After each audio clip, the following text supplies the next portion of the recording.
মেরেছিল 5ই মে। দোসরা মের পরে তিনি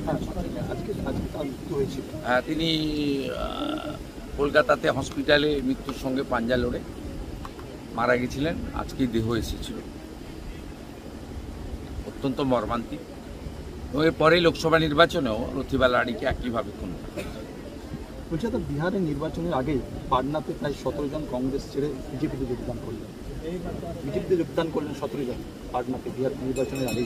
এটা তো স্বাভাবিক, যারা রাষ্ট্রবাদী জাতীয়তাবাদী বিশ্বাস করে তারা নরেন্দ্র মোদীজির হাত শক্তিশালী করবে। তিনি কালকে যেভাবে ভাষণ দিয়েছেন পরিষ্কার বলেছেন যে টক আর টেরর একসঙ্গে হতে পারে না, টেরর আর ট্রেড একসঙ্গে হতে পারে না, জলও নেব আর রক্তের বন্যাও বইয়ে দেবো, এটা একসঙ্গে হতে পারে। এবং যেভাবে মাসুদ আজহারের বংশকে নির্বংশ করে দিয়েছে আমাদের এয়ারফোর্স, যেভাবে পাকিস্তানের 9টা বিমানবন্দরকে গুড়িয়ে দিয়েছে, তাতে তো মানুষ সবাই দেশ থাকলে তো আমি থাকবো, আবাস যোজনায় বাড়ি বানাবো, বাড়িটা থাকবে তো, বাড়ি ছেড়ে পালাতে হবে।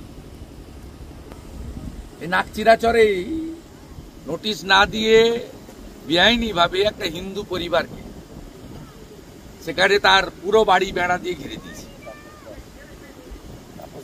সে জানেই না কোর্টে তার বিরুদ্ধে কমপ্লেন করে কোর্ট থেকে অর্ডার করিয়ে দিয়েছে।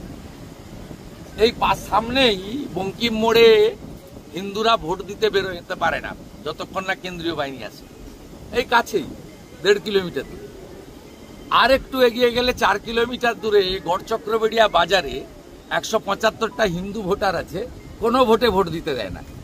21-এ দেয়নি, 23-এ পঞ্চায়েতও দেয়নি, 24-এ দেয়নি।